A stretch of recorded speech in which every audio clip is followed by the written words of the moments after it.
if everybody could please take their seats, we'll get the first of this afternoon's session underway.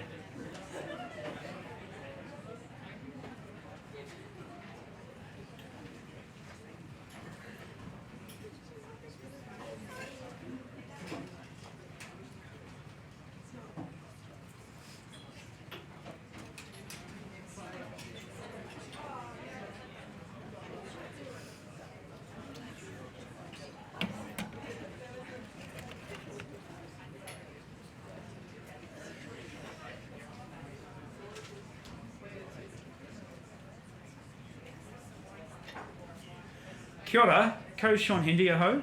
It's my pleasure to chair this afternoon's session. Unfortunately, it's this session that's been a bit devastated by the fog and maybe some upper management. We're not entirely sure. So the program has changed. So we have, first up, I'll just go through the program because it has changed, and then I'll introduce our first speaker. So first up will be Ed Abraham from Dragonflow Science. Then, unfortunately, Abby Matthews has had to pull out, and so instead we're going to have Tracy Farr. Then it will be Dr. David Friggins, and then Chris Duggan. And unfortunately, Jenny McCallum has been grounded in Christchurch, so she's not going to be with us.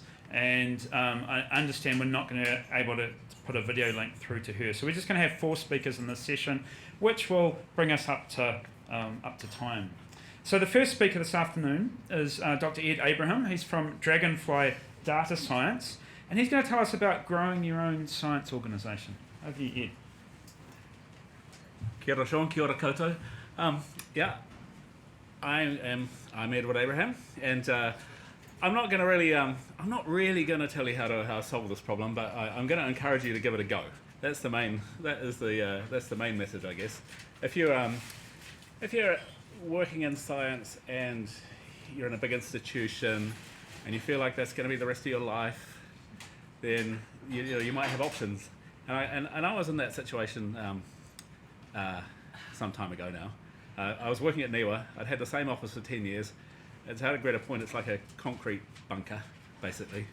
And beautiful setting, yeah.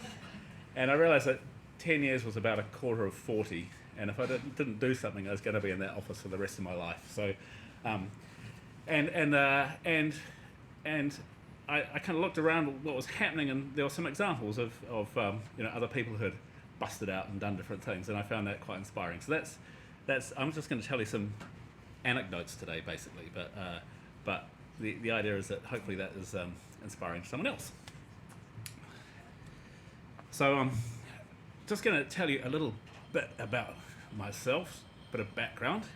I'm from Mangaweka, from the gumboot country, and my family were brought up on a farm there. And one of the things that you notice about that part of New Zealand is that the population has been declining my whole life. There are less people there every year. So our house had been sitting empty, and it stood empty for 20 years. And there's a point there that I wasn't going to stay a farmer and grow up to be a farmer. The neighbours are now leasing the land, and I had to go and find something else to do. So if New Zealand is going to grow, if the economy is going to grow, we have to do something else. And the thing else that I've picked is science. When I went back to visit, and I retrieved this stellated icosahedron from the old living room, and this is my my dad and I did this kind of thing when we were kids. So had this kind of like enthusiasm for maths. So here's a farmer, but got that early. Oh yeah, thanks. And I went on to get a maths degree and so on, and did a PhD, and came back to New Zealand, got a job at NIWA, and that's kind of been my science journey. Yeah. I can't hear. You can't hear? No. Oh no, I thought I had this microphone thing. I thought it was. No, that's better. You just need to be a little bit closer to So I've ended up starting this organisation called Dragonflow some time ago now, 10 years ago, and we had the ambition to do statistical analysis really, and since we started, this phrase data science has come along. It kind of fits where we are at the intersection between computer programming and statistics and data analysis. And there's kind of like another point I wanted to make here about the New Zealand science system is that it was the CRIs are all set up back in the reforms in the 1990s, and there's not going to be a data science CRI. So if New Zealand is going to kind of lead the world in this kind of work, it has to be developed somewhere else. And it's not going to be us. We're not going to fill the whole thing, but it's definitely an opportunity in the meantime. And we're now like half a dozen odd people. This is a photograph at Loretta's with a mixture of people who work with us and various hangers-on, and we've got to do some interesting things. One of the things I'm kind of like proudest about really is this interface we built for analysing Māori language on iwi radio. So the red colour indicates when people are talking in te reo, and the blue colour indicates when they're talking in English. And it's a machine learning application that we built to automatically classify that language. And we collaborated with a local design company, Salted Herring, and was a really good thing to do because we got to go to Auckland and win an award for that. So we got a purple pin. The design company, it's a design award. But yeah, that collaboration, was just really great. So that's a little flavour about Dragonflow and what we do, and then I'm going to just talk a bit about how we got started and maybe how you can get started too. So get started. The first thing is to just do it, and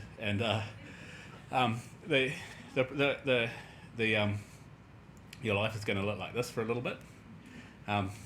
You're not going to have people in your office looking after you. You're going to be on your own with your cat, and that's so there's a problem there. You're not going to have funding. You're going to have to be able to look after yourself for a while in some way, and that's the hurdle that really I think puts people off. But if you can get past that hurdle, then you can get, and if one thing works out, then the next thing might work out, and the next thing might work out, and then before you know it, you might be away. And in my case, that opportunity came with some work on seabirds for Ministry for Primary Industries. And at the time, they had a lack of people with statistical knowledge applying for their research projects. And so I was encouraged to put in an application for some funding and got a contract. It was a 20k contract, and that was enough to put me on the sofa for 6 months and get started. And I think that's one thing that there are these opportunities. MPI still they give out around 20 million I think of science funding every year, and there's no one in the universities applying for that. There's plenty of opportunities out there if you can. If you want to work in the fisheries area, and then so you need somewhere where to get started, and then you need some support, and that I think it's probably the thing that I could have done more of, and probably still can, to be honest. The more support you have, the better, but these two, Fiddly and Yvonne. They came and joined quite early on, and have been really then instrumental in steering the direction of the thing, and their pleasure in that is that opportunity to really change an organisation and be in it right from the beginning, and it's been great. So one of the things is that science isn't just done to publish papers, and progress up some academic ladder. People need science, and those people. Oh, skipped ahead. They might be people like these power fishers. The power industry is a $50 million industry. They've got a problem of how to manage that resource and how to know when they're taking too many power. There's an aquaculture industry that's developing out of that. So, what are all the parameters around looking after them there? They have lots of science questions, and there are relatively few people who can help them with those questions. And I think wherever you look, wherever there's an industry, there are science questions to be answered, and often there might be science providers around already, but they might not be paying attention. So there's usually opportunities there to do work for people. And on the other side, and we're in Wellington, and we have the government here, and the government is a great consumer of science kind of outputs. And this is some work we did for MB. Kind of like one of the things that I think I tended to do was undervalue the science skills I'd picked up. I assume that you have this idea that when you're being an academic, you have to be doing a new thing every time. It has to be the best in the world and so on. And actually, people often want quite simple things that aren't too difficult. And this is drawing on the data presentation and visualization skills that we have picked up kind of along the way, and again collaborating with a design agency to bring the polish to it, presenting data for MB, so used in managing the country. I hope they do a good job. Got a bit of a shout out here because Chris, who did this work, has left us and gone on to work for the New Zealand Herald as a data visualization editor. So, and he's sitting in the back there. So,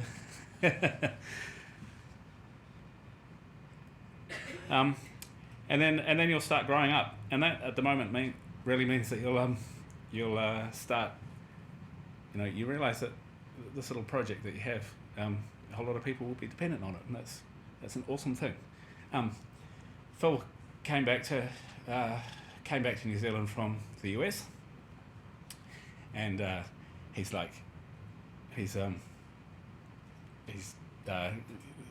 shooting off with all kinds of projects around the world now, and at the same time he's managing to have a baby and a family and do all that stuff. So it's a really satisfying thing. And suddenly you find yourself having to move office and take possession of a building that looks like a bit of a car park, and try and turn it into something attractive. So that's So you go from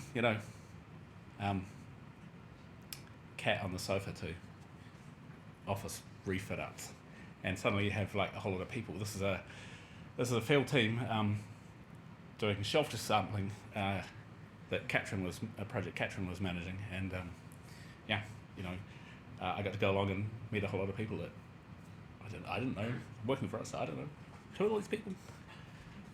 So there are many paths to this route, and I just wanted to touch on a few of them. A few people who have also made this kind of jump. This is Misspells, who works on seabirds, and she has a company, Wildlife Management International, down in Blenheim, and they have taken New Zealand's pest eradication kind of technology expertise, and she now travels around to the Caribbean and all the small islands of the world, helping them get rid of their rats.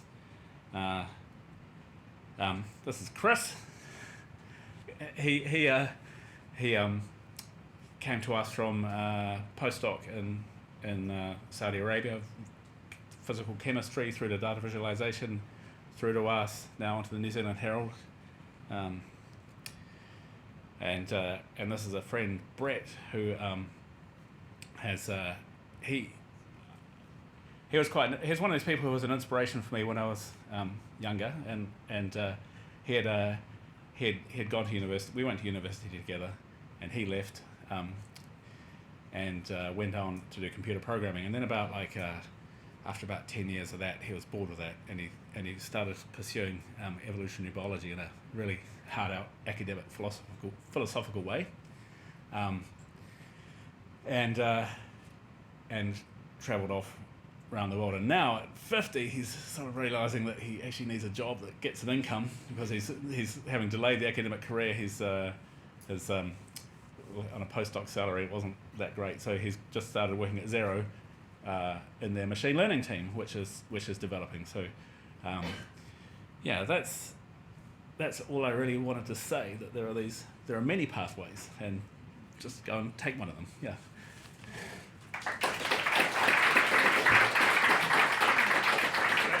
I'm sure we'll have some questions. I'm going to start off the conversation. So I mean, you sort of painted this picture of this onwards and upwards progression. Yeah. I mean, there must be some bumpy times. Lots of bumpy times. I mean, we're certainly not the best managed company in the in the city. And there's opportunities that come and some that don't, and so on. Yeah, and that, I think for small organisations that cash flow's always been a really tricky one, because you have to survive on your wits, and there's no one else to look after you. And I mean, what about the volatility of the funding? I mean, it's a small country. When someone changes their mind in one department about what's needed, that's right. Yeah, that's right. Muck it all up for you. And yeah, absolutely. I mean, I feel like there's the amount of work out there is much bigger. There's a huge amount of work, especially in this data-driven area.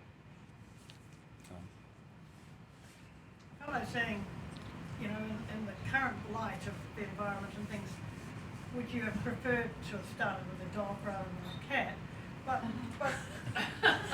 that's when I saw the cat, that's immediately what I thought. But putting that under the cover and moving on, you obviously work in an area that has been really needed by people who didn't have those specific skills, like handling big data, and especially the statistics. So I'd be very interested to know whether your company actually is working on, for example, DNA analysis or anything like that, or whether it's more what you described. No, we're really in that data science niche. It's, of course, like if someone had a lot of DNA data, that'd be an interesting question. Lots of it out. Yeah. I mean, I guess some of your scientists would have come from evolutionary biology. From biology backgrounds. Yeah. Somebody this morning suggested that training in sales techniques would be valuable for somebody in that position. Do you think that would have helped you find new contracts? I think lots of things would have helped, and we could be a much better organisation in lots of ways, absolutely. But I don't think you want to let that put you off in a way. I think you can get started without those things, because you'll find that as a scientist and with your training, you've got lots of experience of many different things, basically. So overall what you're saying is that even though it might seem really hard and daunting to get started at first, that it's better to go out and do it instead of trying to have every little thing organised before doing it? Yeah, I think so. I think so. That'll be right. Yeah.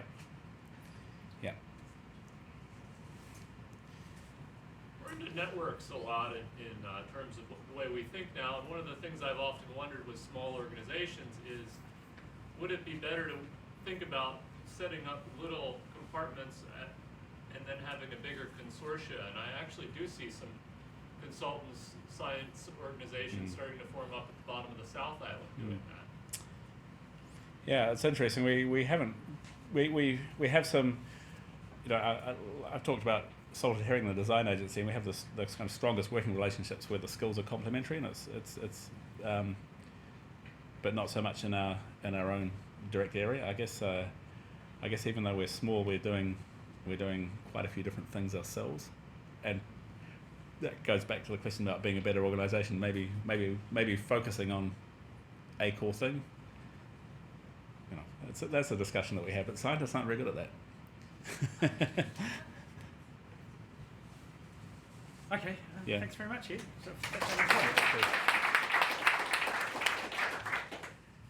So as I said when I opened the session, Abby Matthews is unfortunately not able to join us today. So instead we're very lucky to have Tracy Farr, who's going to entitle her talk as My Brilliant Career. People will know her for a variety of reasons, but perhaps she's most famous these days for her career as a novelist, a very successful novelist. So over to you, Tracy. Kia ora, Sean. Give me a mo. I will just set my talk up. Oh, hello. Hello. She's frozen. Yeah, it has. Okay. Ed, what did you do? No, that was me. I hit escape and then it... The He's an acrobat. Trying to get over to PowerPoint. yeah. If I go. Okay, yeah. Oh, yeah. If we get to there and just... No, the touchpad seems to have died. No way. Okay. Yeah. Yeah. Oh, there's a button to turn off the touchpad. Oh, awesome. To turn the slideshow on. Oh, brilliant. Yay. Okay. Let's... sorry about that, no, Tracy. that's all right. Now I can't go... Oh, for God's sake. Slideshow from beginning. All right. That was a bit of a thing, wasn't it? All right. I'm Tracy Farr. Kia ora koutou. I'm a writer. I'm a writer. And a recovering scientist. I can use a microphone. I'm here at short notice. I'm not in your program. I'm the ring-in. And for context, and in case you're wondering how one finds a ring-in with less than 24 hours notice, I am married to the president of the New Zealand Association of Scientists. I believe, technically, that makes me the first lady of the New Zealand Association of Scientists, so you may call me Flonzus, I think. Or Your Highness will do. That's fine. I'm not sure I can fit my notes here. They're going to slide off. Let's see, because I do have notes, because I only sorted my talk out this morning. I'm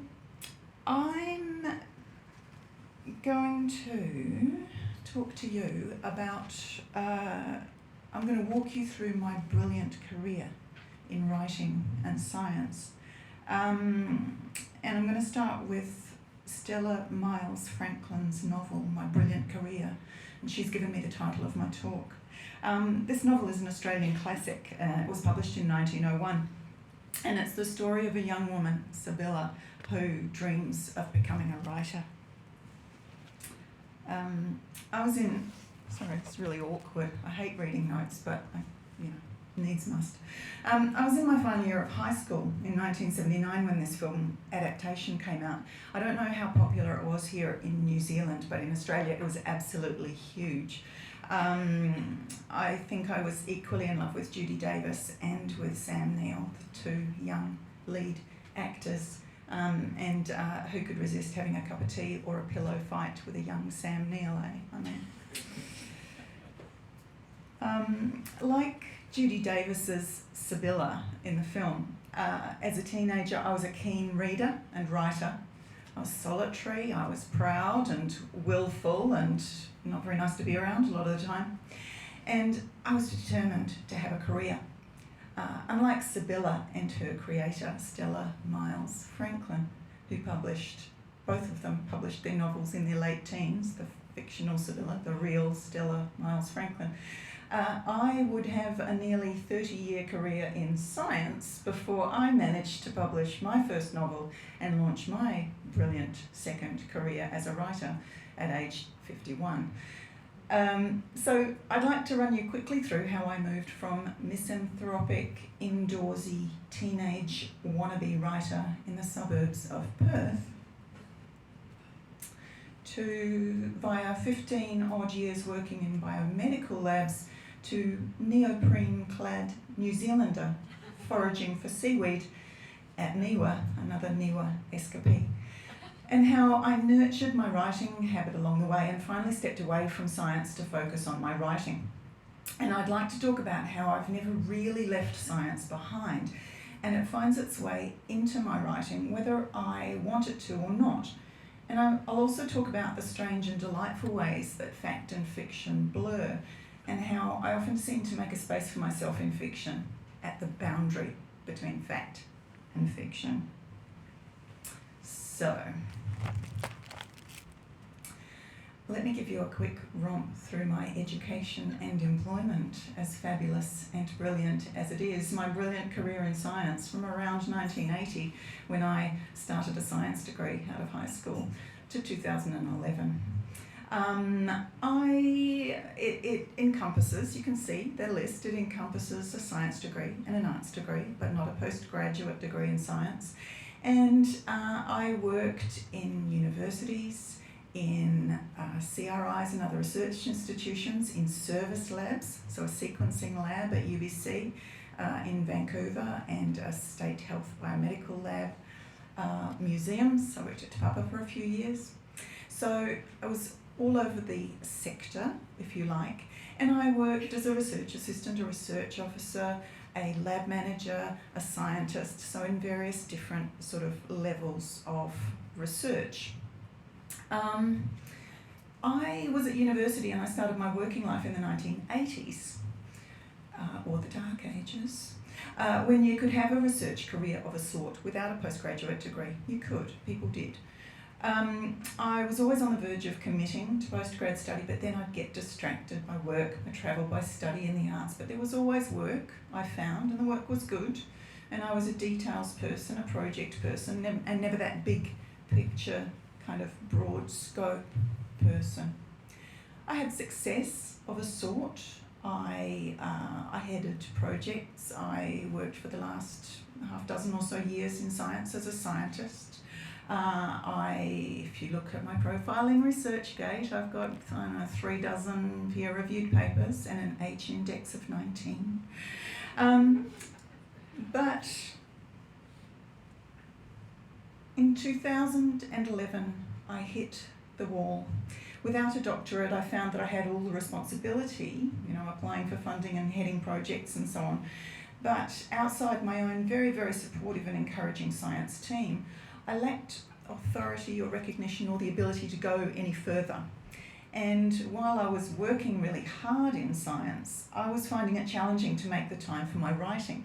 I decided that on balance, science was taking too much from me and no longer giving me enough back in return. So it wasn't so much that my career went bung, which was the title, My Career Goes Bung was the title of another Miles Franklin novel. It was more that I pulled the bung out of the boat of my science career, and then I also jumped ship to make sure I get away. So, because alongside the science, for me, there was always the arts. Though I started to write fiction earlier, my first short story wasn't published until 1998, when I was 35. And that was followed by 10 years of kind of low-level success, writing short stories, starting and abandoning novels, until in 2008 I was awarded a writing residency in Australia, and I started writing in earnest what would become my first novel, The Life and Loves of Lena Gaunt, which was published in Australia and New Zealand in 2013, and that novel would go on to be shortlisted for a number of awards in Australia, and ties into title of talk. It was longlisted for what's usually called Australia's most prestigious literary award, the Miles Franklin Literary Award in 2014. And it was published in the US and UK in 2016, that's the middle edition there.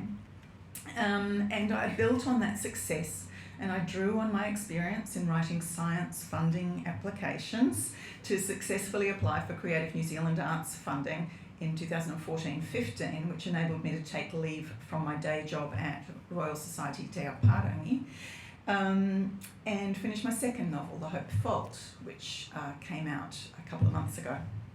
And I've just found out that I was successful again getting Creative New Zealand funding this year for 2017-18 to work on the first draft of my next novel.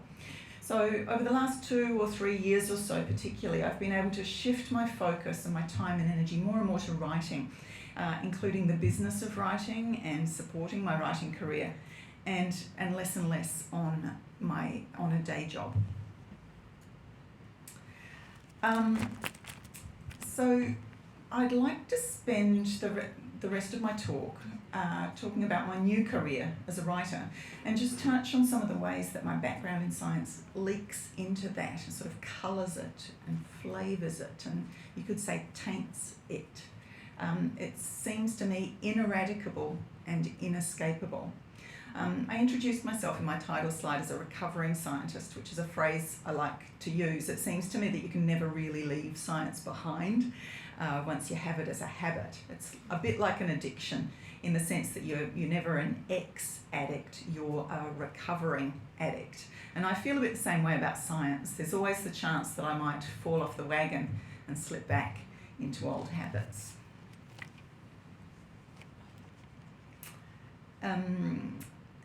I sometimes talk directly about science in my fiction, particularly in my earlier short fiction. And I wrote about this in an essay that was published in 2015 called Do You See What I See, which was in a collection of essays by Australian women writers responding to the colour purple. One of the things I said in that was, for 20 odd years, I worked as a scientist. Writing scientific papers responsibly, mindfully, could sometimes feel like painting only in shades of black. Perhaps that's why I turned to fiction, to let control and responsibility slip. So one of my greatest pleasures in writing fiction is in making stuff up. And yet, the real life elements leak into my fiction. So, as I went on to say in that essay, I was talking about a short story of mine called The Blind Astronomer. The nameless first-person narrator of my short story, The Blind Astronomer, is not me, although she is like me in some aspects. She works as a scientist, as I did when I wrote the story. Her aunt, like mine, is an artist, and so on. And then I went on to say again about that short story.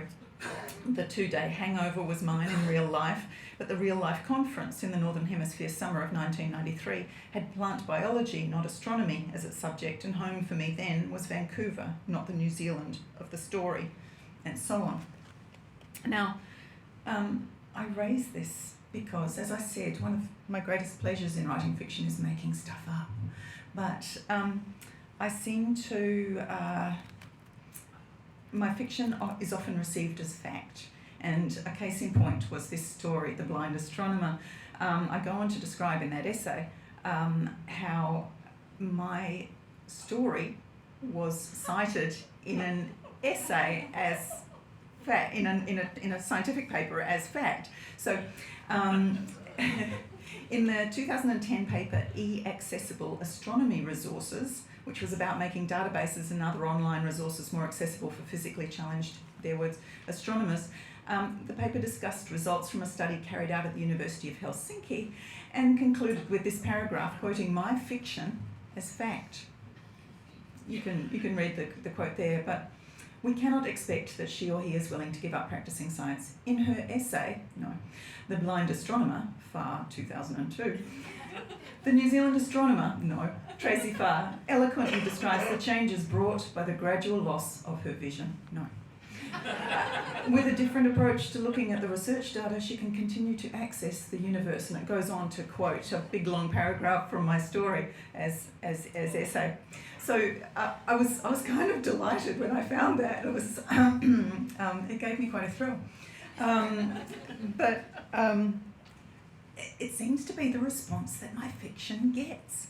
No matter my purple prose motivation to turn my back on responsibility of writing science, my fiction seems to very often be read as if I'm writing the truth or from life or biography or memoir, even when I think I'm writing as wildly and fantastically as I can, making up an 80-year-old heroin-smoking theremin player living at Cottesloe Beach in Perth, headlining an electronic music festival that didn't happen. Even when I do that, people still insist that the character must be real and tell me over and over again that they've Googled her and they can't find anything about her, and where can they get some information. I put that response down to the way I construct characters in their fictional world and the detail, yes, and the responsibility and care with which I do so. And I think that that's grounded in my science. And I do love working at that blurred margin where fact and fiction aren't clearly separate. I know where the fact is, I know how to look it up, I know how to research it, I know how to write about it if I want to and if I have to. But I love to blur that in my fiction. And I actually see it as a reaction against my many years in science. Those years in science where I had to keep it real, where I had to write about what I observed, it's that freeing up in fiction that I love.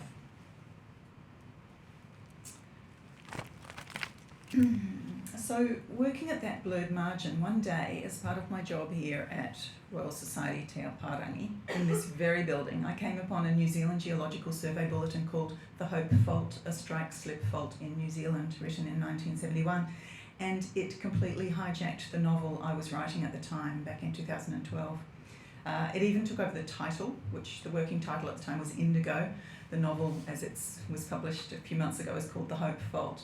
To cut a long story short, I know nothing about geology, but I was mesmerised by the language and the graphics, the maps and the diagrams of geology in this very short bulletin. And I went on to create a fictional character, a geologist who not only wrote this bulletin in my novel, but he also wrote a book of poems of the same name called The Hope Fault in my novel. And so in writing this character, I aimed to create a sense of this artist, scientist working in the field, overlaying my own experience of field work, although my own experience of field work was not in geology, it was in marine biology. But I did work on coralline algae, so we were taking geological hammers out into the field and we were kind of cracking off bits of rock and bits of crusty stuff. So there was some overlap there.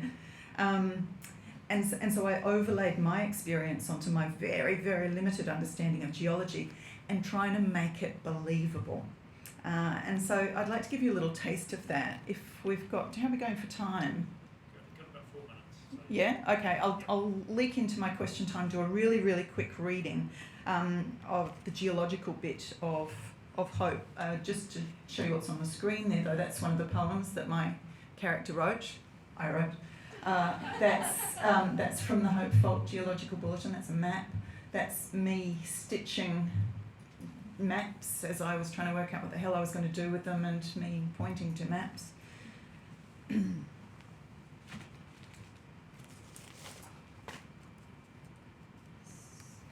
So, this is my imagination of a field geologist who's also a poet. So, very much not the usual suspect, not the usual scientific suspect that we encounter. Or is he? As promised, I write to you from the field to show you my days, the shape of them. Can I share with you the everydayness of it, the sharp edges of it, and the blunt quiddity of it? I use quadrille notebooks to record my field notes. Like all field geologists, I write in pencil, which writes in the rain and never smears, smudges, runs or fades, but which I can erase if I need to. I sharpen my pencils using a knife, snick, snick, snick, the way my father sharpened his pencils. In my notebooks, maps share the pages with columns of figures, with tables with words on the page that might be poems or might be observations, or they might just be words on a page. I draw diagrams and figures, box them in with a border, double, crisscrossed with lines. I speak with my pencil, you could say, as I'm alone much of the day. I make marks on the page, all manner of marks. There's no colour in the marks, though. They're all the silver grey of my HB pencil. Not too hard, not too soft, but just right, like Mama Bear's bed. I work figures using a pencil sharpened to a fine point, hard enough for control but soft enough to give depth and blackness. Graphite softens, allows the pencil to slip across the page as I draw the slips and faults. I letter words on the page on maps, fault and no fault, questioned and unquestioning. I delimit the fault, sketch the land as it lies and as it moves and has moved forever and ever, amen. If another man should map this land in 50 years' time or 100, then shifting land will make it strange, will shift it from this shape I have mapped. That is the way of it. Where one man might see solidity in a landscape and never changing, I see only change, movement, transformation. I see where the land has changed and moved, and I see where it will one day move and change again. Its past and future are there to read in its present. I can read the land. I can move my eyes, my prismatic compass, my hand level, my 100-foot tape across the land, and each day I read it and I write it, marking its edges and ridges with my HB pencil in the ivoire clair pages of my quadrille notebook. The ruling aligns my thoughts, and yet I can disregard the rules, make them a grid for my most abstract thoughts and ideas. There I leave you for today.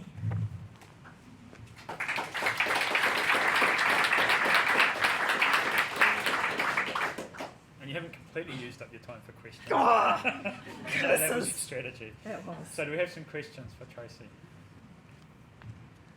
Perhaps I'll kick off. I mean, so you sort of told us a little bit what it's like to be a scientist going into this area. Yeah. I mean, if there's someone in the audience out there hankering to follow your path, what do they do? You know, is it like Ed? You find your cat and get onto your couch? Yes. It is? Yes, it's a little bit like Ed. When I saw the photo of Ed and the cat on the couch, and I thought, yes, I should have had that slide too. I spend a lot of time on the couch with the cat, and it's about having the capacity and the motivation and the will and the guts and the stick-at-itness to stick at it before you're published, and to keep going, and to have a way to support yourself or be supported, or have a day job, or all of those sorts of things unless the writing itself is going to fund you for most writers that's not the case. Most of us have a day job.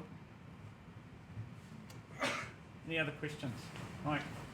Do you always distinguish so easily between fact and fiction, or do you live in the fiction and the fact merges in? I don't know that I live in the fiction, although probably at moments I do. The nice thing for me, I think, is letting them blur, but I would say that most of the time I'm in control of that, and I know where I know where the boundaries are, but I like to blur them so that for the reader they're not necessarily clear. Not because I'm trying to fool them, not because I'm trying to fool the reader, but because I want it to be a seamless experience to read it. So I want it to feel all very real when you're in the moment of reading. What's the feedback like from your audience with regards to the science? I mean, you talk about being taken literally by other scientists, but what's the fictional audience like? Well, the response to my first novel, The Life and Loss of Lena Gaunt, is bizarre. It is people are constantly telling me, or I think it's bizarre. They're constantly telling me that they think that this character is real, and it seems to me an unusual response to a novel. It's clearly a novel, but people are always telling me. I cannot tell you the number of reviews I've read where people talk about it as, it reads like a memoir. And that's wonderful, because I feel as if I've done my job, but it seems like a really strange and interesting response, that it feels so real, and that's constantly the language that people use. I was convinced she was real. I was sure she was real. In fact, the most common response is, I was sure she was real, and I tried to look her up, the character that I've created. But I figured you must have made up that weird instrument that she plays, the theremin. There's one over there, which you will hear later, but so I didn't make that up. And so, again, it's that lovely blurring. I know where the boundaries are, and I feel as if I've done my job because I've blurred those boundaries. Not to a point where it seems to bother most readers, but that they seem to kind of go along for the ride. And One last question. Is there anything you could give us in terms of advice, in terms of making science more real to managers who are not scientists? Ooh. This is a problem we face. The short answer to that is no. There is no advice I can give you on that. I don't have any advice on my lips. No, I can't think of anything. I think that's a perennial problem. One of the interesting things I found when I jumped ship from science was how much I missed hanging out all the time with scientists. and the particular and odd ways that they think and see the world. And seriously, in all seriousness, I really, really miss that. And so I think it is a challenge. All right. Let's thank Tracy again, particularly for her ability to come in at late notice and give us such a fascinating insight into what she does. So our next speaker is, I guess, using the vernacular we learnt this morning, is an invisible scientist, Dr. David Friggins, who is a scientist but now works at MB. But I think you'd probably say you still do science. Or, without putting words into your mouth, maybe I'll hand it over to you. Thank you, Sean. Kia ora koutou. I was going to start off by saying I am an invisible scientist. So I need to use the page down here. Well, I can't see it, so I have to remember to use my left and right. I work at MB in one of the analytics teams in the evidence monitoring and government branch. It's a great place to work. I'll start with a slight tangent based on the previous speakers. So I'm an invisible scientist. My PhD is in computer science, and I work with a bunch of other invisible scientists. So we've got about half a dozen PhDs in the team. We've got people from psychology, from oceanography, from genetics, biochemistry, statistics, and I think pretty much everyone else has a background in science or economics. I'd also like to thank Dragonflow, because some of the work that they did with MB was with my team before I started, and the work that they did and the training they gave the team made it a really attractive place for me to come and work. About a year and a half ago, I wasn't looking for a new job, but it came up and it was too good to miss.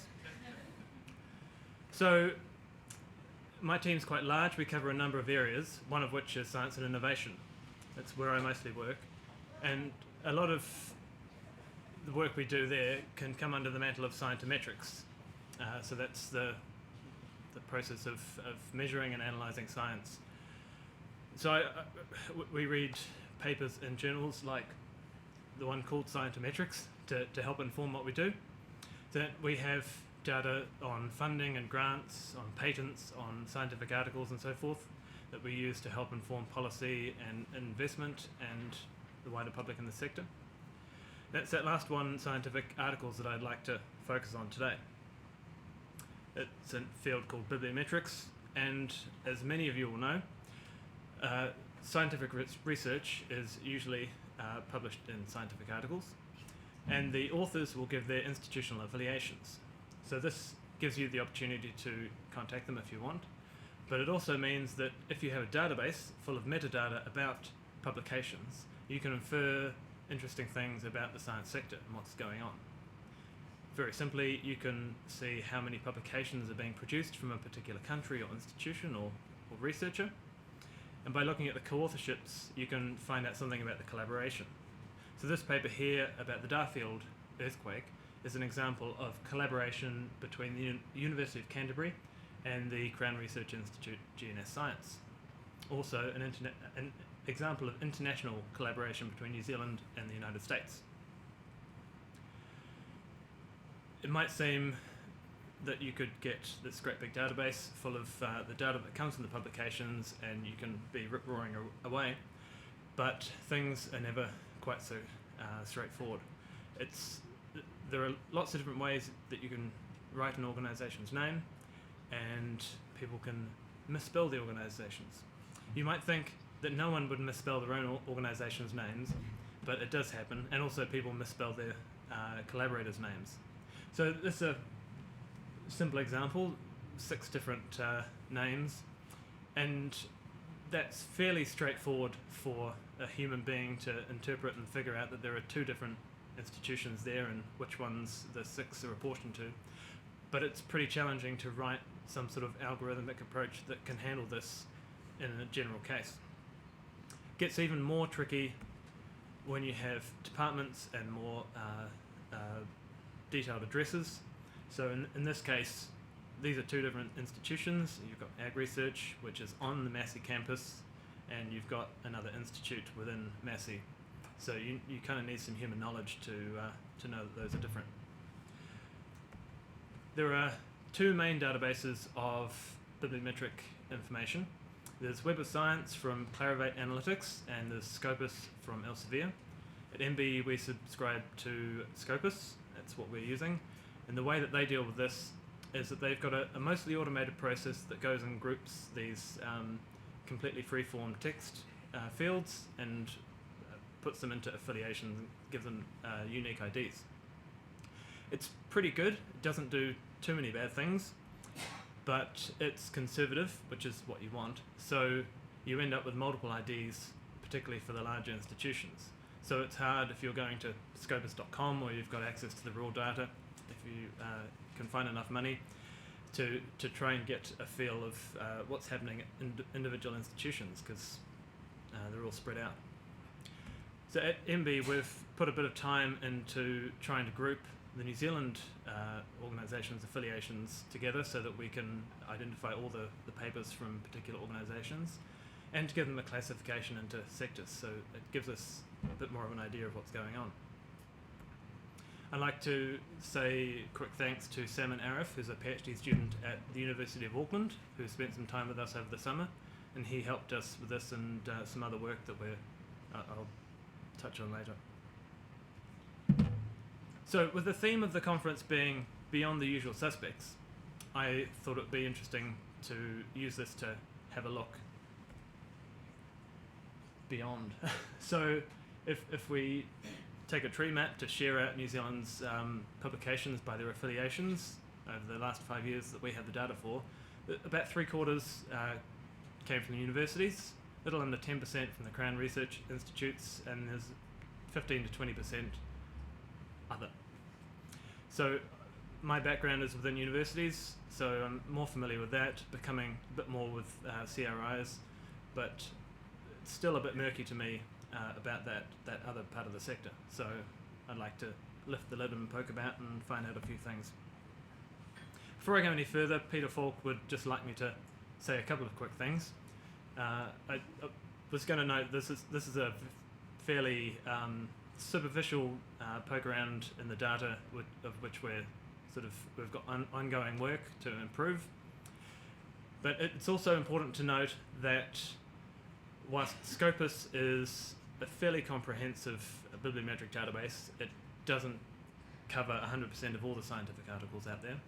And on the other hand, not all science that goes on ends up in scientific articles that we can access like this. So whilst this is an interesting view, it's not necessarily the full picture. So, beyond.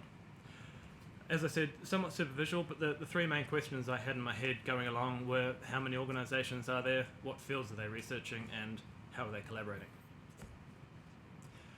And if you need a reminder, the 15 organisations, the 8 universities and 7 Crown Research Institutes are the usual suspects that we're going to not really ignore, but look beyond. So, started with how many. Elsevier has its own analysis tool sitting on top of Scopus. It's called SciVal. And if you have access to this, you can go and it will tell you that it knows about 37 institutions in New Zealand. It's got its own process of clustering those affiliation IDs into supposedly real institutions. So if you take out those 15 universities and CRIs, you're left with 22. I grouped them up into 9 hospitals, 5 polytechs, and some change. I imagine you can all see that that is far from complete. And also, we would prefer not to think of the hospitals as the sort of top-level organisation. They're more of a department within the DHB, which has other parts as well. So that's not ideal.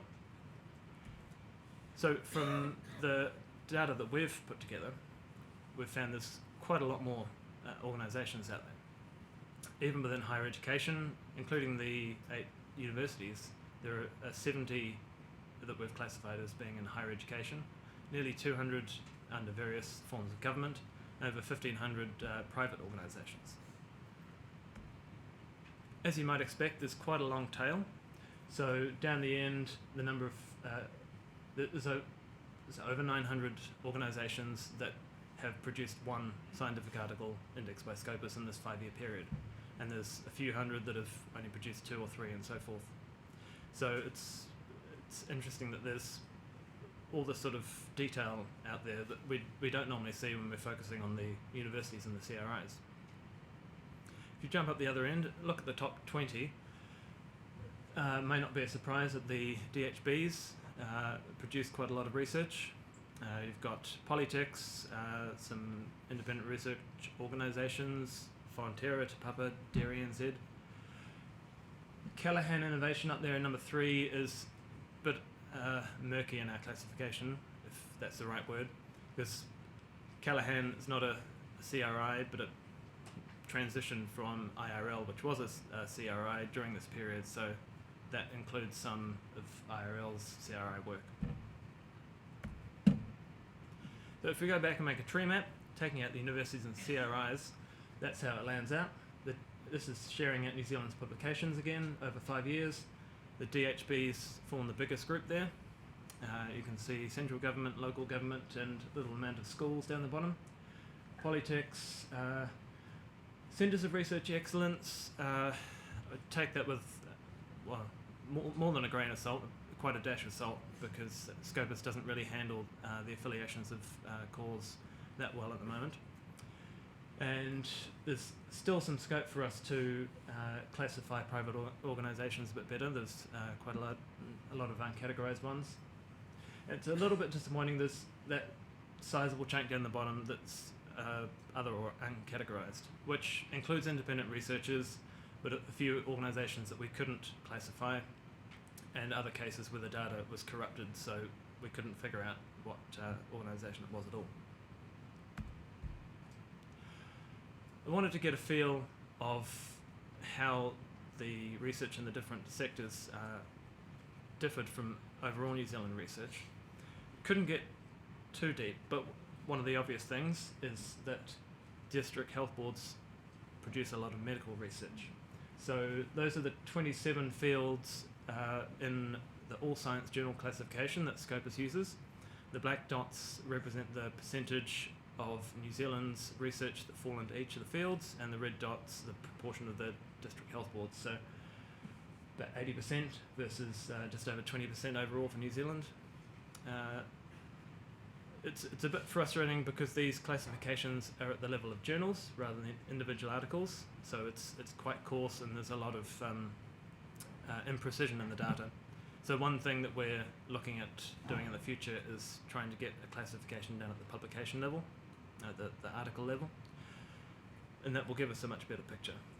So we can at least tell us the very unsurprising result that DHBs do a lot of medical research. The other one that I looked at, the show here, central and local government, central in the red and local in the blue.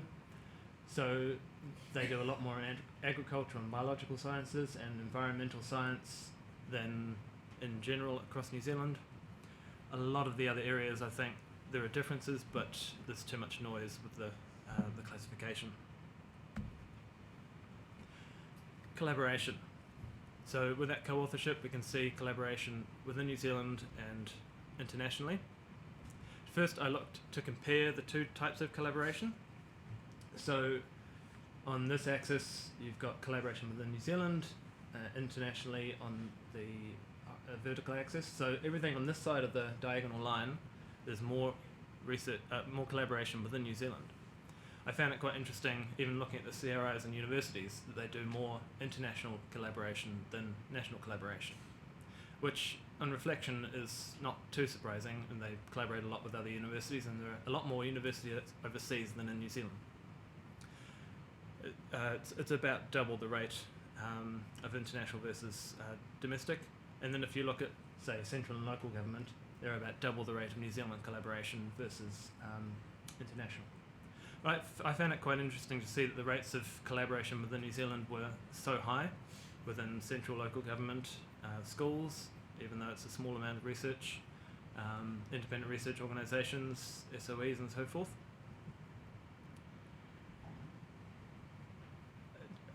Didn't dig too deeply into the New Zealand collaboration. From the work that Salmon did, we did, let's see if that will open up. I couldn't get this to fit in the slides, so it had to be a separate file. And now I'm doing the wrong things. Well, anyway, this is supposed to be a visualization of Hutt Valley's collaborators. So for a little over 100 publications, they've got quite a range of organisations that they collaborate with, and it's a bit of a cluttered diagram with Hutt Valley DHB in the middle and these organisations around the outside. And if you go to any larger organisation, you just get overwhelmed. And it's interesting to see that there are so many different organisations collaborating, but it's hard to show something interesting and useful in a slide visualisation. Comparing the collaboration between the sectors, so for the DHBs as a group, their highest rate of collaboration was with universities, which isn't too surprising, seeing as they they produce the bulk of research. Other DHBs, and then down various different categories. Local government, somewhat similar, more a collaboration with CRIs, and the other categories I looked at were kind of similar. So there's more interesting detail to be unpicked in later work. Looking at international collaboration, picked out independent research organisations, central and local government and DHBs, and looked year by year over the 5 years. The independent research organisations seemed fairly steady on their level of international collaboration, but central and local government and DHBs seem to be slowly increasing over that time. It'd be interesting. We've got some data, so I'll be able to look later further back in time to see whether that's been an increasing trend or not. And just plotting the cities that New Zealanders have collaborated with. The first time I plotted New Zealand collaboration data, even for universities, I was amazed at how many places we were collaborating. So DHBs are collaborating with people on every inhabited continent there. Obviously a lot of, you can virtually not see any landmass in Europe there, but in all sorts of hard to find places in South America and in Africa. In the other groups, it's fairly similar. There start to be fewer dots as there's smaller amount of research. Still, there's collaboration on every continent there. Similarly, independent research organisations, more focused there on North America and Europe, but still all around the globe. I found it heartening even for research from schools. There's not all that much of it, but still collaborations, Australia, Africa, Europe, South America and North America. So, I lifted the lid, poked around a bit at beyond the usual suspects, found there's a lot of organisations there, a lot more than I had expected to find. There's interesting differences in field work and lots of collaboration.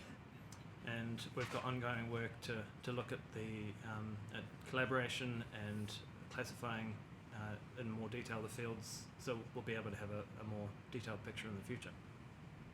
Thank you.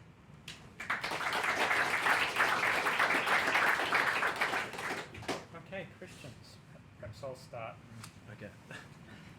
So I mean, it's really interesting to look at this stuff.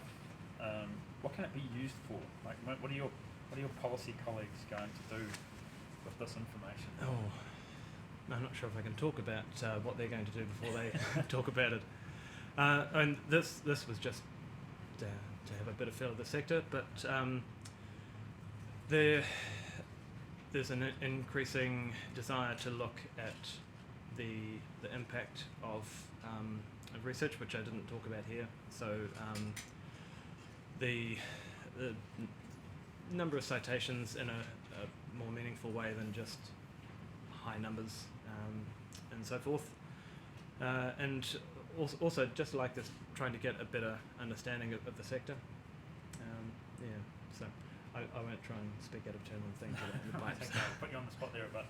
I was just wondering how you deal with multiple authors. Do they kind of, you report in your database all of them and Yes. all of their affiliations, and so they kind of get equal ranking, if you like, or do you differentiate between lead authors and co-authors? We are treating each author the same. There are various approaches to treating, say, lead authors differently, or the last and then the first author. It's a bit tricky because that sort of thing differs field by field. I come from a field of computer science where we order alphabetically, so you don't know other ones. You know, the first person was the person who did the work, and the last person was the one that funded it, and the people in the middle may have walked into the room and they were running the paper.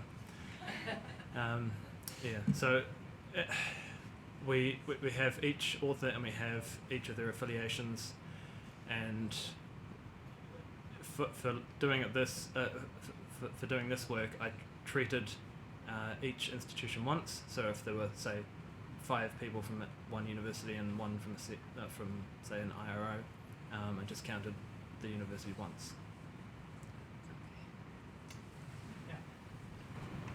Has there ever been anything that you, well, that hasn't been particularly interesting until you noticed something once you've actually put it in the database, or like, has anything been different when you viewed it in a different way, I guess? So is anything been different from looking at the data in there? Yeah. Just any surprises, maybe. Well, having come from a data quality role before I came here, looking into the data quality was quite surprising. A lot of research managers and universities and so forth are using products like SciVal and taking it as read, and we get to look under the hood at the data, and it's not as perfect as the salespeople would have you believe. But in terms of the sector, it's all been quite surprising in a way. It's been interesting to see the different areas of research, and I can't remember anything off the top of my head, but there are all sorts of areas that I didn't know that we were doing work in, and there's some quite amazing stuff going on around New Zealand. So one last question. So considering the measurement of your output of the smartphone technology and the big expansion, so of course the public issue is quite important. But do we have any other data? Do we have any data? We do have some data on patents, and we have done some work on that. I haven't personally done any of that work yet. We've got it on the roadmap to do some more in the future, and I know some other people are doing work on patents too. Yeah. Okay. Okay. Thank you very much.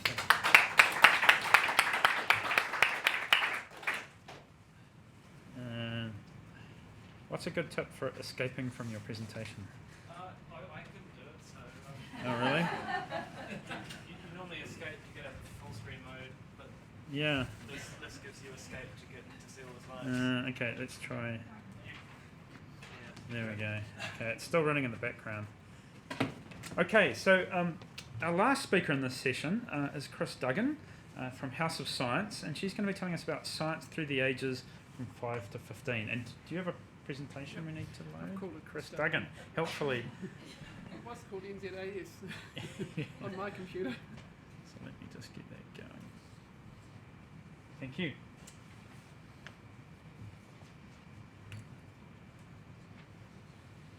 Tēnā koutou katoa.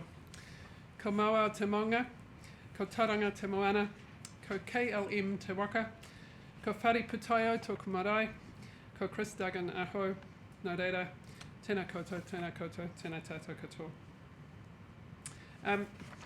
I love this. You'll note the person in the middle is well over 1.80 metre. And at 193, I don't need a platform.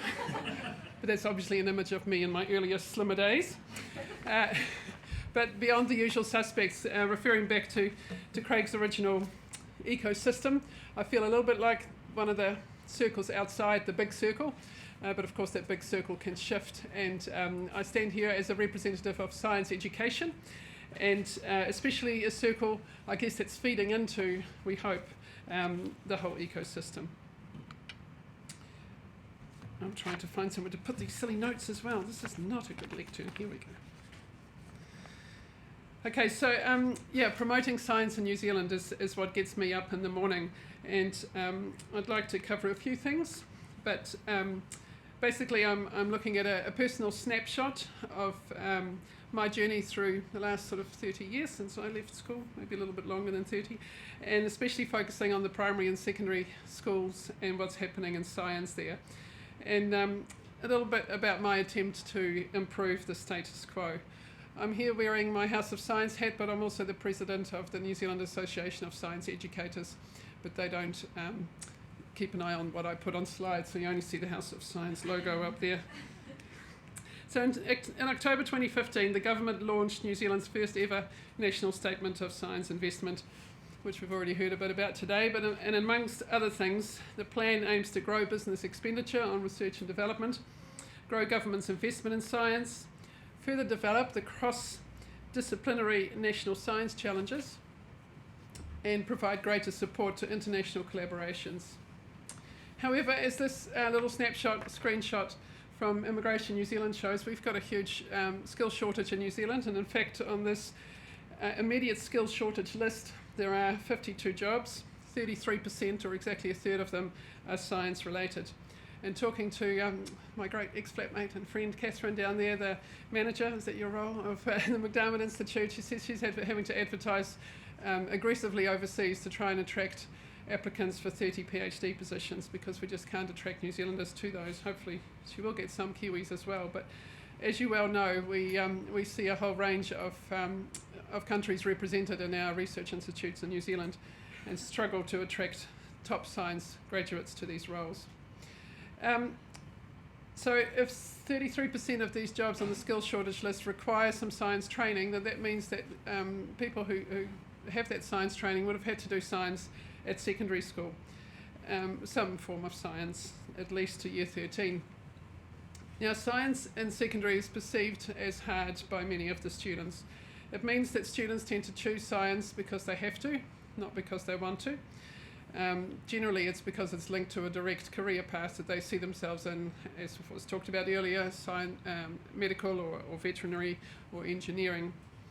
So few students choose science at the top levels. So, as well as that, this was a statement from the Secondary Principals Association president about 4 years ago. He said that some schools are actually ditching science from their compulsory year 11, that's the old fifth form School C, which is now level 1 NCEA curriculum. So most schools still do have compulsory science at year 11, and schools where it's not compulsory, students generally still choose to have it. However, beyond that, a lot of students think science credits are too hard to get, so if they're worried about not getting enough credits to get into university, they'll choose a subject that's a little bit easier. And it's a well-known fact in secondary schools that credits are not all created equal. To get physics credits is a lot harder than to get, no, I shouldn't pick on other subjects. It's just hard.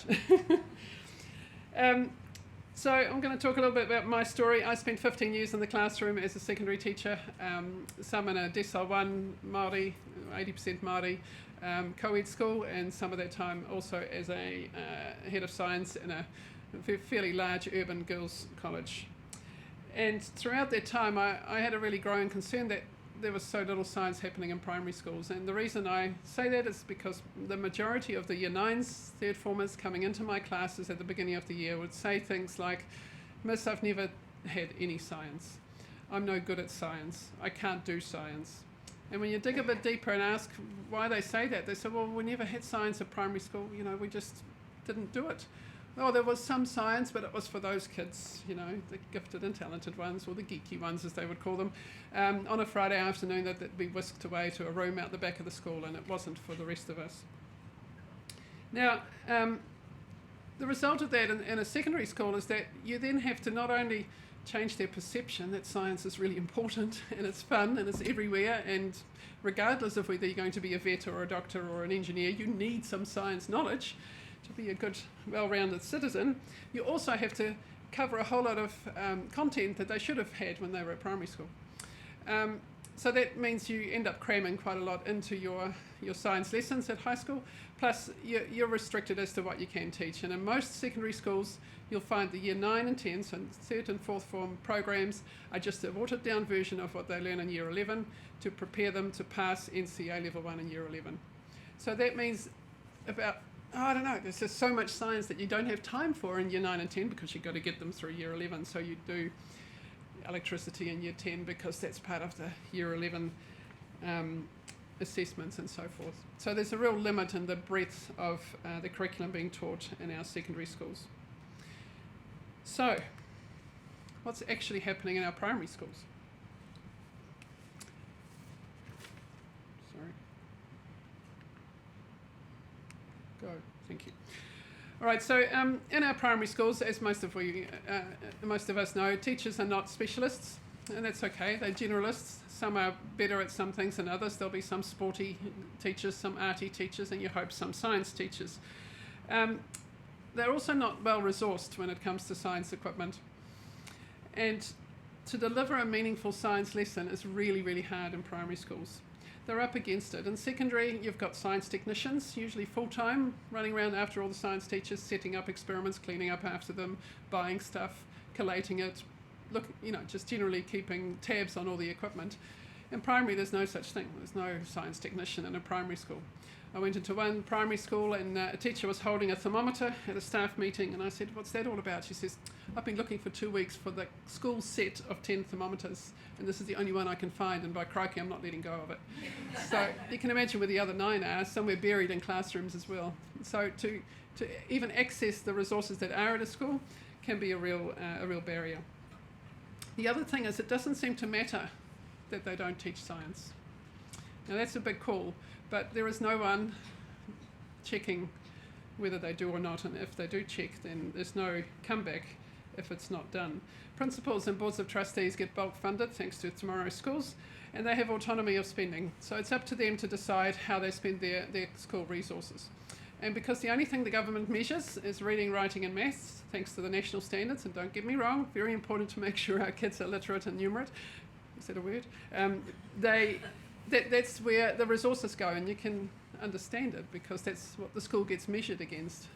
That's the only numerical feedback they get on how they perform.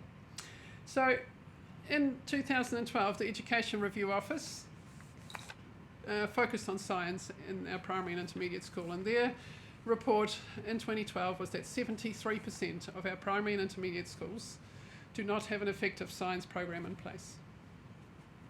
That's nearly 3/4 of our kids coming through primary school without having done science. So what I was seeing anecdotally in my classroom was actually happening around the country. And at that point I thought, someone's got to do something. So I left my job about 4 years ago, middle of 2013, and I spent the rest of that year visiting as many primary schools in the Western Bay of Plenty where I live as I could. And what I saw was one-off science events like this, a day celebrating science. It was one day a year. I saw special interest groups of the gifted and talented kids often being whisked away. And I challenged the principals. I said, "You've got 20 kids going there. Oh, yeah, isn't it great? We've got a science program." I said, "The only reason you're doing that is because the parents of those little darlings are putting pressure on you to teach them some science. But you're actually doing more harm than good, in my opinion, because the other 380 kids at this school are getting a message that science is not for them. It's for special kids in special places, and it's not every day." And I also saw science fair compulsory in a lot of intermediate schools in the Western Bay, but with absolutely no support from the school. It's all on the parents. So the results of all those things is that science still today in society as a whole, but as a result of what's happening in our primary schools, I believe, is being seen as special. It's not normal. It's only for the lucky few, or the brainy few, or the rich few. So there is some good things happening. We've already heard today about the Nation of Curious Minds, which is fantastic, and there's a lot of money being poured into this. And it's got a 10-year goal of encouraging and enabling better engagement with science and technology for all New Zealanders. It was launched in July 2014, and encompasses a number of initiatives which include the participatory science platform, the Sir Paul Callaghan Science Academy, which takes 168 teachers a year for a 4-day intensive professional development program, and the Science Teacher Leadership Program, which is based here at the Royal Society and takes 80 teachers a year for 6 months of intensive professional development. But so that's, you know, really good stuff that's happening, but it's only to a select few teachers. So I set up the House of Science in the beginning of 2014. So I spent that 6 months doing some research, and I thought, what if we put together some boxes of stuff that we can take to primary schools, like a library system. They can share the boxes. So our vision is to raise scientific literacy. It's not just about primary schools, it's about the whole community.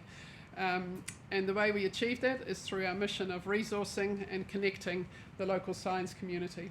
So there's 3 key words there: resource, connect, and local. I'm going to mostly talk about the resources because I've got limited time. So it's unique in its approach. It's a charitable trust, by the way, and that the House of Science encompasses or empowers classroom teachers to deliver hands-on science lessons by providing a box of resources. So it gives them the confidence as well as the resources to do so. A lot of the other initiatives that are government funded are purely focused on that professional development, but it's not getting over that barrier of the resources. And by giving the teachers the resources, they actually derive a lot of confidence from that. So the House of Science has developed a sustainable and replicable model. Our goal is to have every school in New Zealand being able to access boxes like this by 2025. So that would require a total of 30 regional branches. We've got 7 at the moment. And each branch is a separate legal entity. Most of them are charitable trusts. The model is relatively low cost, but there is still some local investment required. A lot of people ask me, how is it funded? Well, you'll see the McDermott name on this. They are our first national sponsor, so they have sponsored 8 of these boxes and the development of the first one, which was a really fun project I got to do. And these boxes are now in every House of Science branch, and each box will reach 1,000 kids this year. So that's pretty phenomenal, you know, the impact that one box has. So times 8 boxes, that's 8,000 kids this year will do nanotechnology, thanks to the McDermott Institute and the House of Science. So the key aspects of how a House of Science works: it's a science resource library. Boxes of science equipment are delivered to primary schools on a Monday and picked up again on a Friday. Teachers book them online, and a team of volunteers deliver them. And then we look after them at the House of Science base. We look after topping up and replenishing and cleaning and fixing the boxes to get them ready to go out again the following week. So it's a way of sharing a really valuable resource between all the local schools. We also do run professional development, where we connect local scientists to the teaching profession at primary and secondary level. And we get industries to sponsor these. So this is the first national sponsor, but in Tauranga, for example, there are 50, give or take 50 of these blue boxes in the library, sponsored by the likes of Zespri and Blue Lab and TIDA, whose logo you saw at there earlier, the Titanium Development Agency. So they've all invested in the local community by sponsoring a box, which is pretty cool. And the local thing, it's all about engaging locals as volunteers, engaging the local businesses, and strengthening those connections between the community, so that kids know that Zespri and science are the same thing. There is science happening in Zespri, and there are avenues and career pathways in those businesses. So I'm going to go through this quickly. So some of the topics, we've got 28 different topics of boxes now. This is one of our newest. We've got forensics, we've got forces, food, skeletons, rockets, loads of cool things, covering all the whole curriculum. So I'll just show you very quickly what is in this one. You can have a look later, but this is the teacher manual, so it's on purpose quite thin. It just covers the activities that are in there, which cater for 5-year-olds right through to 12-year-olds. So it doesn't matter what age group kid the teacher has. Everything is in here to cater, for all the different ages. It gives them a bit of background information about nanotechnology in this case, and then the student activities with extension stuff and answers to the questions. Now the whole thing is bilingual as well. This is completely in Te Reo. There's 10 of each of the student worksheets, colour-coded, so there's 5 activities, 6, something like that. And again, the student worksheets double-sided, te reo, and English.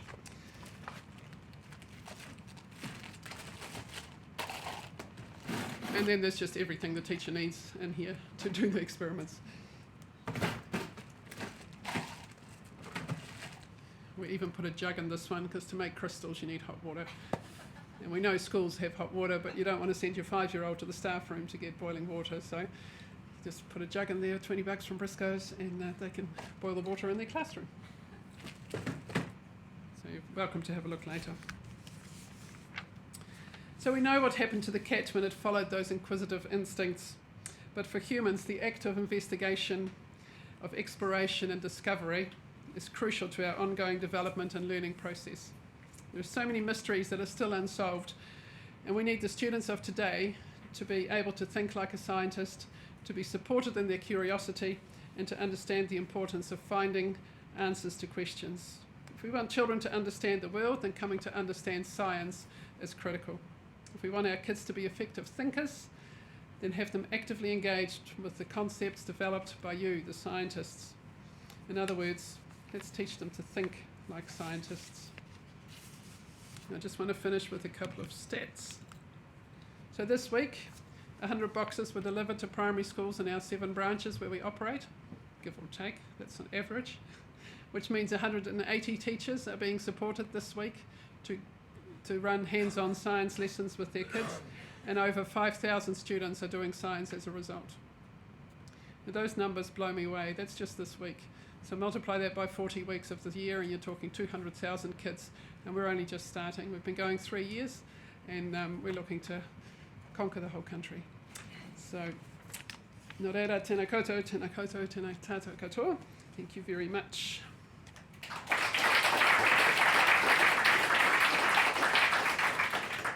Chris. Have we got time? Fantastic. Yes. So, time for 1 or 2 quick questions.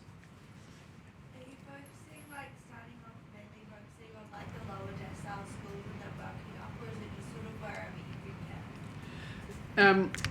We're really big on equity, so we don't distinguish between culture or decile or area. So wherever there's a community upswell that people want to have this kind of thing, then they approach us and we help them set up a house of science, and by doing so they're obligated to just make this available to all the schools in the area.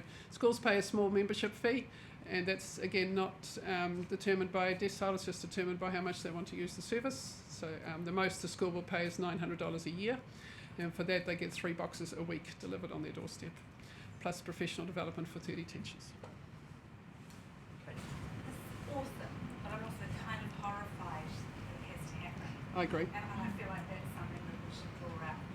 We had the minister here this morning and he was talking about the nation of curious minds, and we should really be having a serious national conversation about why our schools are not resourced appropriately, not just for science. So Hekia came just before she stepped down from her role as Minister of Education a few months ago, and was blown away too. I mean, she knew that we existed because I keep hassling her by email, but she finally came in person, which was lovely, thanks to the local MP.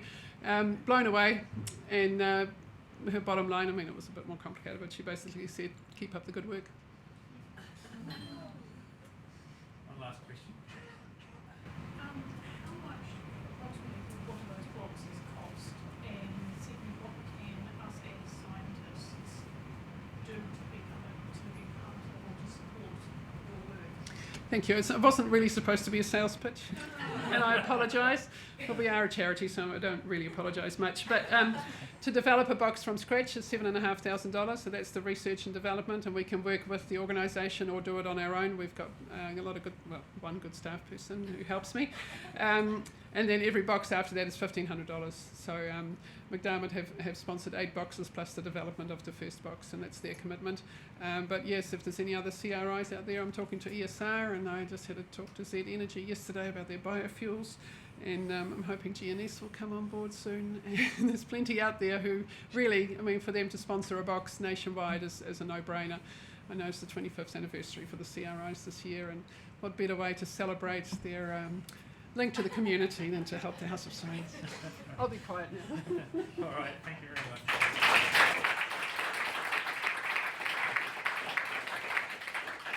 Craig, when do you want us to start again?